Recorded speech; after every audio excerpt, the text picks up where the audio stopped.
haven't slept properly in half a year. Not since the night they carried Mrs. Ellery's body out of her apartment, zipped up in a black bag that sagged in the middle. She lived right next door to me, apartment 2B. She was quiet.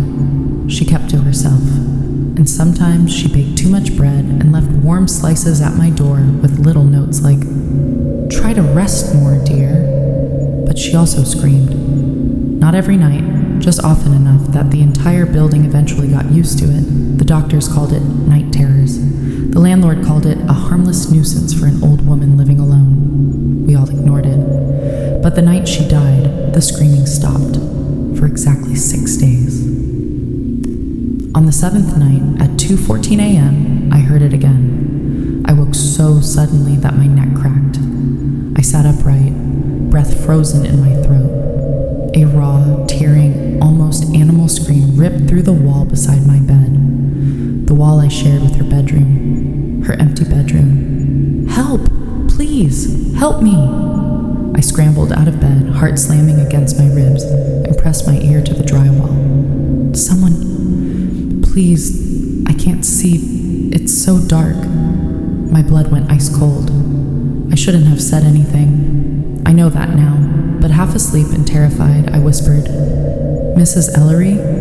The voice didn't respond. It just kept begging, sobbing, crying for help with a desperation that felt too real to ignore. And then it stopped, cut off mid-scream, like someone had pressed a mute button. I didn't sleep the rest of the night.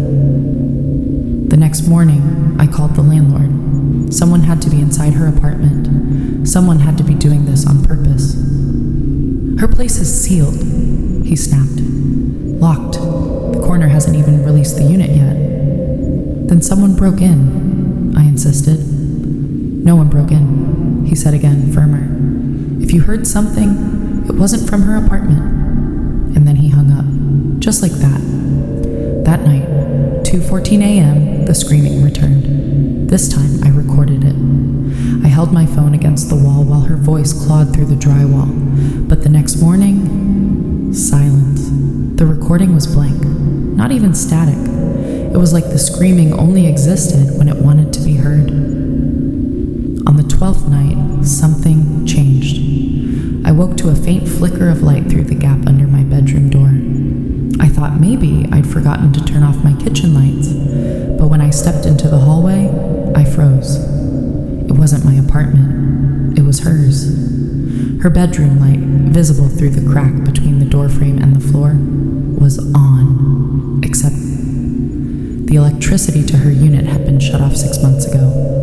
I slowly approached the hallway. Her apartment door still had police tape stretched across it, untouched. No sign of entry. Then the screaming exploded again. "Help me! Please! Don't leave me here!"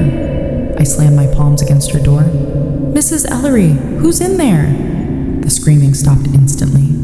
And then, from the other side of the door, so close I could hear the breath behind it, "You left me."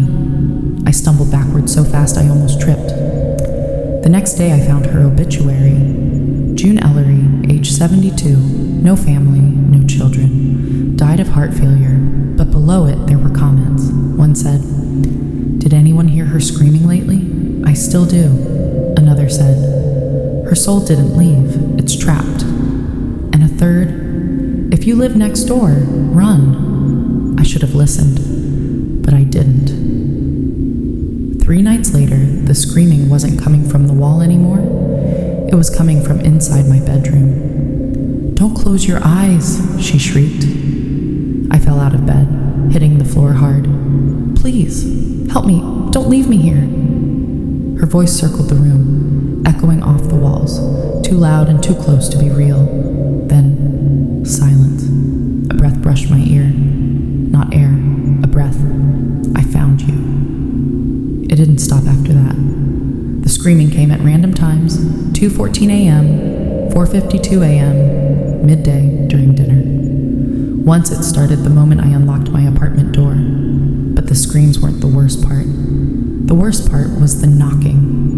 One night, half asleep, I heard a slow, heavy knock coming from somewhere inside my apartment. Knock, knock, knock. followed the sound to my closet.